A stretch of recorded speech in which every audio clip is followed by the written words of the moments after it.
और इस वक्त की बड़ी खबर आ रही है, विपक्षी दलों ने जो ईडी और सीबीआई को लेकर सुप्रीम कोर्ट में याचिका दी है, इस पर सीजीआई का रवैया काफी सख्त है। इससे पहले भी सीजीआई की ओर से टिप्पणी की गई थी कि क्या नेताओं के लिए कोई विशेषाधिकार होता है, क्या राजनीतिक पार्टी के जो प्रतिनिधि हैं उनके लिए कोई विशेषाधिकार होता है, और आपकी याचिका पर सुनवाई नहीं। विपक्षी दलों को सुप्रीम कोर्ट से यह बड़ा झटका लगा है। इस वक्त की बड़ी खबर आपको बता दें, विपक्षी दलों की याचिका पर सीजीआई सख्त है। सीजेआई चंद्रचूड़ ने साफ कहा है कि आपकी याचिका पर सुनवाई नहीं होगी। विपक्षी दलों ने आरोप लगाया था कि ईडी और सीबीआई की ओर से जो कार्रवाई हो रही है वो सिर्फ विपक्षी पार्टियों को हैरास करने की कोशिश है, लेकिन इस पर सुप्रीम कोर्ट की ओर से बड़ा झटका लगा है और कहा है कि आपकी सुनवाई पर, आपकी याचिका पर सुनवाई नहीं। इस मामले में विपक्षी पार्टियों ने याचिका लगाई थी, ईडी और सीबीआई के दुरुपयोग का आरोप लगाया था, एक गाइडलाइन जारी करने की मांग की गई थी, लेकिन सुप्रीम कोर्ट से झटका लगा है। सुप्रीम कोर्ट ने याचिका पर सुनवाई से इनकार कर दिया है। हमारे सहयोगी रवि त्रिपाठी इस बड़ी खबर पर हमारे साथ जुड़ चुके हैं। रवि, सुप्रीम कोर्ट की ओर से क्या कुछ कहा गया है? विपक्षी दलों को एक बड़ा झटका लगा है, विस्तार से बताएं। देखिए, डिटेल्स आपको बताना चाहूँगा। सीजीआई ने साफ तौर पे मना कर दिया है इस मामले पे सुनवाई करने से, आगे सुनवाई करने से, और एक एक करके अगर बात बताना चाहें तो कहा है कि आप बार बार लोकतंत्र की बात कर रहे हैं, संविधान के मूल ढांचे की बात कर रहे हैं। हम समझ रहे हैं कि राजनीतिक दलों की याचिका है। उन्होंने ये भी कहा है, सीजीआई ने कहा है कि अगर कोई एक व्यक्ति अपना इंडिविजुअल केस लेकर कोई नेता सांसद आता है तो समझ में आता है, हम उसकी सुनवाई करेंगे, लेकिन हम याचिका पर सुनवाई नहीं करने जा रहे हैं।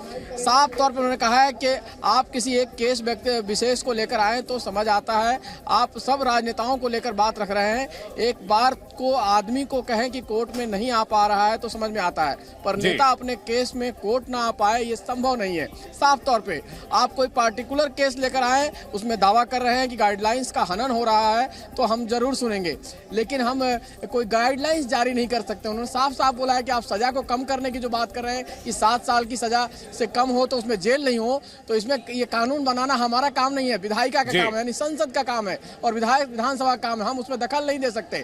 तो कहीं ना कहीं जो विपक्षी दल है उसको बड़ी फटकार लगी है, और फटकार लगाते हुए मना किया गया है कि हम इंडिविजुअल का केस सुन लेंगे जिनका कोई मामला है। अगर किसी व्यक्ति विशेष को दिक्कत है, किसी व्यक्ति सांसद को दिक्कत है तो, लेकिन अगर ग्रुप में आप चाहते हैं कि इस तरह की छूट मिले तो हम दखल नहीं दे सकते। रवि, ये जो सुप्रीम कोर्ट का ये फैसला है, सुप्रीम कोर्ट की ओर से जो याचिका सुनने से इनकार किया गया है, इसके बड़े सियासी मायने भी होंगे, क्योंकि सत्ताधारी बीजेपी के पास एक बड़ा हथियार मिल जाएगा।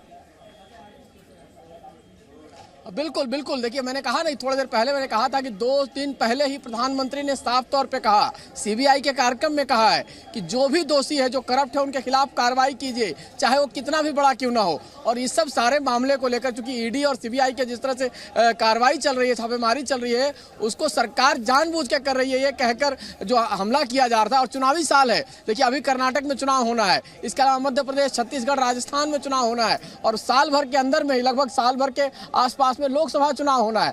तो इस चुनावी साल में इस तरह का जो जजमेंट आया है, और इस तरह जो करारा, एक तरह से कहा जाए तमाचा लगा है विपक्षी दलों को कोर्ट की तरफ से, जिस तरह से उनको, उनके दावे को, उनके याचिका को खारिज कर दिया एक तरह से सुप्रीम कोर्ट ने, तमाम बातें रखते हुए। क्योंकि जो दलील दी गई कि जिस तरह से केसेज जो रेड किए जा रहे हैं, 3000 के आसपास रेड होते हैं, केस 888 दर्ज होते हैं, सिर्फ 23% ही मामलों में केस दर्ज हो रहे हैं। सीबीआई में जो मामले चल रहे हैं, चाहे ईडी में जो मामले चल रहे हैं, 124 मामले सीबीआई में है, जिसमें से 118 विपक्ष के नेताओं। और रवि अपने दर्शकों को बता दें, इस वक्त की बड़ी खबर है, अभिषेक मनु सिंघवी ने याचिका वापस ले ली है। सुप्रीम कोर्ट ने सुनवाई से इनकार कर दिया था। विपक्षी दलों ने जो याचिका दी थी, ईडी और सीबीआई के दुरुपयोग का आरोप लगाते हुए गाइडलाइन जारी करने का जो निर्देश दिया था, यह याचिका वापस लेनी पड़ी है, क्योंकि सुप्रीम कोर्ट ने इस पर सुनवाई से इनकार कर दिया। इस वक्त की बहुत बड़ी खबर आपको बता दें, ईडी और सीबीआई के दुरुपयोग को लेकर जो विपक्ष की याचिका थी, उस पर सुप्रीम कोर्ट ने सुनवाई से इनकार कर दिया, जिसके बाद अभिषेक मनु सिंघवी, जो कि विपक्ष के संयुक्त विपक्ष की ओर से हाजिर हुए थे, उन्होंने यह याचिका वापस ले ली है। इस वक्त की बड़ी खबर अपने दर्शकों को बता दें,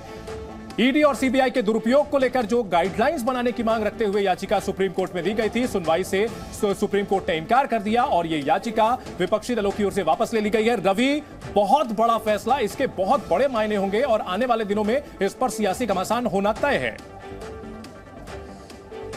बिल्कुल सही कहा आपने, बिल्कुल सही। देखिए, करप्शन जितना बड़ा मुद्दा है, सरकार ने जिस तरह से करप्शन के खिलाफ कार्रवाई की है, पिछले 9 साल की बात करें तो अब सरकार के हौसले बुलंद होंगे कि जो करप्ट लोग हैं उनके खिलाफ कार्रवाई नहीं रुकने वाली है, कार्रवाई और तेजी से चलने वाली है। इसके मायने यही निकाले जा सकते हैं। और अब लोग छूट के लिए जिस तरह से कोर्ट का दरवाजा खटखटाने की बात करते हैं, तो इंडिविजुअल कोई आ सकता है, ग्रुप में इस तरह से लोग नहीं आएंगे। सीधे याचिका खारिज कर दी गई और याचिका वापस लेनी पड़ी। तो सिंघवी को 14 दलों की जो याचिका लगाई गई ईडी और सीबीआई के खिलाफ, वो वापस लेनी पड़ी। सारा डाटा फेल हो गया, जो डाटा उन्होंने रखा है कोर्ट के सामने, जिस तरह से डाटा मैंने आपको बताया भी और जिस तरह से उन्होंने रखा है कि 3000 रेड हुए हैं और उसमें से 888 केस ही दर्ज हुए हैं, 23% ही केस दर्ज हुए हैं। साथ ही साथ ये भी कहा है कि ईडी और सीबीआई में जो मामले चल रहे हैं उसमें से 121 मामला ईडी में चल रहा है, जिसमें से 115 विपक्षी दलों के नेताओं के खिलाफ चल रहा है। सीबीआई में 124 मामला चल रहा है, जिसमें से 118 विपक्षी दलों के खिलाफ चल रहा है। तो ये सारे आंकड़े कहीं ना कहीं को खारिज कर दिया है और जो विशेषाधिकार का मामला था कि नेताओं को विशेषाधिकार मिलना चाहिए, उसको खारिज किया है। बहुत अहम बात है, बहुत अहम बात है। अरविंद से बात करें, जी जी, ठीक है, अरविंद के पास जाए। ये अरविंद हमारे साथ, अरविंद से बात कर। अरविंद, आप कोर्ट में थे, क्या किस वजह से याचिका खारिज की गई और क्या डांट पड़ी है, एक तरह से कहा जाए, याचिकाकर्ताओं को? बिल्कुल रवि जी, कोर्ट ने माना है कि जब तक किसी पर्टिकुलर केस के कोई स्पेसिफिक फैक्ट कोर्ट के सामने नहीं आते, तब तक राजनेताओं के लिए एक स्पेसिफिक गाइडलाइन बना दे, ऐसा कोर्ट आदेश नहीं दे सकता। कोर्ट ने एक सवाल उठाया कि जितने विशेषाधिकार इस देश के आम नागरिकों को हैं, वैसा ही विशेषाधिकार राजनेताओं के पास भी हैं। और आम आदमी तो ये शिकायत भी कर सकता है कि अगर उनके अधिकारों का हनन हो रहा है, उनकी गलत तरीके से गिरफ्तारी हो रही है, तो वो कोर्ट नहीं जा सकते। लेकिन राजनेताओं के मामले में ऐसा नहीं है, वो कोर्ट कभी भी आ सकते हैं। 7 साल से कम सजा होने पर गिरफ्तारी ना हो, ये क्या मामला था और उस पर क्या कहा कोर्ट ने? देखिए, कई सारी जो पुराने फैसलों में जो दी गई व्यवस्था है उस पर उसका जिक्र किया था सिंघवी ने, और उसमें ही एक ये भी है कि अगर कोई ऐसा अपराध होता है जिसमें अधिकतम सजा 7 साल तक की होती है, तो ऐसे मामलों में अगर शर्तों का उल्लंघन ना हो रहा हो तो गिरफ्तारी नहीं होनी चाहिए। इस तरह की मांग भी याचिका में की गई थी। क्या माना जाए कि कोर्ट का जो आदेश है, करप्ट जो लोग हैं, नेता हैं, जिनके खिलाफ कार्रवाई चल रही है, उनको सख्त संदेश है कि उनके खिलाफ कोई रियायत नहीं होने वाली है, जो करप्ट है उनके खिलाफ कार्रवाई करेगी सरकार? बिल्कुल, कोर्ट ने ये साफ कर दिया है कि जितने विशेषाधिकार आम आदमियों को हैं उतने ही देश के राजनेताओं को हैं। कोर्ट ने कहा कि आप ये चाहते हैं कि सीरियस इकोनॉमिक ऑफेंस हो, ईडी उसकी जांच कर रही हो, तो क्या उनकी जांच को रोक दिया जाए, क्या ऐसे मामलों में गिरफ्तारियां ना हो? तो कोर्ट ने कहीं ना कहीं याचिका की मंशा पर सवाल खड़े किए। कोर्ट ने याचिका में जो चीज मांग की गई थी उस पर सवाल खड़े किए और कोर्ट ने कहा कि ऐसा जनरल गाइडलाइन नहीं जारी की जा सकती। अगर किसी राजनेता का किसी पर्टिकुलर केस में अधिकारों का हनन हो रहा है तो आप उस पर्टिकुलर केस को लाइए, हम उस केस के तथ्यों को देख करके आदेश देंगे। लेकिन आप चाहते हैं कि राजनेताओं को एक तरीके से इम्यूनिटी मिल जाए, विशेषाधिकार मिल जाए, भले ही आपने इस तरह के आंकड़े दिए हों, लेकिन ऐसा आदेश हम नहीं दे सकते। कुछ आंकड़े पेश किए सिंघवी ने, शुरुआत से मैं देख रहा था आप जो भेज रहे थे अंदर से सारे चीज जानकारी, तो कुछ आंकड़े जो पेश किए, आंकड़ों का कोई असर नहीं पड़ा मुख्य न्यायाधीश पर? नहीं, बिल्कुल, कोर्ट ने कहा कि आपके आंकड़े अपनी जगह सही हो सकते हैं, लेकिन इसका चलते ये नहीं कि कोई राजनीतिक नेता है तो उसे कोई विशेष अधिकार मिल जाएगा। सिंघवी की तरफ से आंकड़े दिए गए थे, उनका ये कहना था कि 2014 के बाद से लेकर अब तक जितनी लोगों की सीबीआई ने जांच की है, मसलन 124 लोगों की सीबीआई ने जांच की है, 124 राजनेताओं की, उनमें से 118 विपक्षी दल के नेता हैं। 121 राजनेताओं के खिलाफ ईडी जांच कर रही है, उनमें से 115 विपक्षी दल के नेता हैं।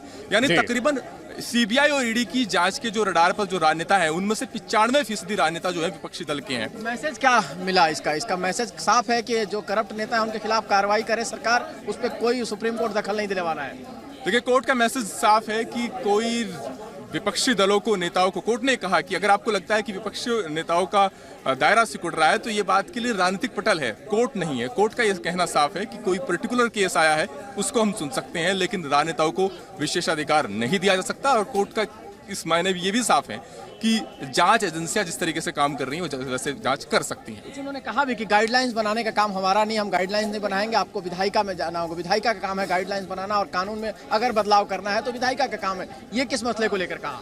देखिए, कई सारे सवाल थे। मतलब याचिका में कहा गया था कि जब तक बॉडीली इंटीग्रिटी का मामला ना हो, यानी किसी की शरीर को नुकसान ना हो, मतलब रेप, मर्डर, चाइल्ड अब्यूज जैसे जो मामले हैं, अगर वैसे मामले ना हो और 7 साल तक की सजा ही हो, अधिकतम सजा हो सकती है, तो ऐसे मामलों में गिरफ्तारी नहीं होनी चाहिए। तो कोर्ट ने कहा कि ऐसा नहीं किया जा सकता। एक तरफा इस तरह की गाइडलाइन जब आम आदमियों के लिए जारी नहीं की जा सकती तो राजनेताओं के लिए कैसे की जा सकती है? तो कोर्ट ने बार बार याचिका पर सवाल खड़े किया। हालांकि सिंघवी की तरफ से यह भी कहा गया कि 2014 के बाद से तकरीबन 3000 3000 जगह पर रेड डाली गई हैं, उनमें से 888 ही सिर्फ शिकायत दर्ज हुई है। यानी रेड डालने का जो मकसद है वो ये है कि परेशान किया जा सके। उनकी तरफ से ये भी कहा गया कि 23% मामलों में ही कन्विक्शन हुआ है ईडी की तरफ से जो मनी लॉन्ड्रिंग के केस दर्ज किए हैं 2014 के बाद में, लेकिन चूंकि जमानत की शर्तें बहुत सख्त होती है तो जमानत नहीं मिल पाती। लेकिन कोर्ट ने कहा ये आंकड़े अपनी जगह सही हो सकते हैं। कन्विक्शन रेट की बात करें तो आप सिर्फ राजनेताओं को ही क्यों सीमित कर रहे हैं? कन्विक्शन रेट की अगर पूरे देश भर में बात की जाए तो फिर एक नई तस्वीर उभरती है। तो कोर्ट ने साफ तौर पे कह दिया कि नेताओं को कोई विशेषाधिकार नहीं मिलने वाला है। कोई नेता जो है, आम आदमी को जो कानून अधिकार है वही अधिकार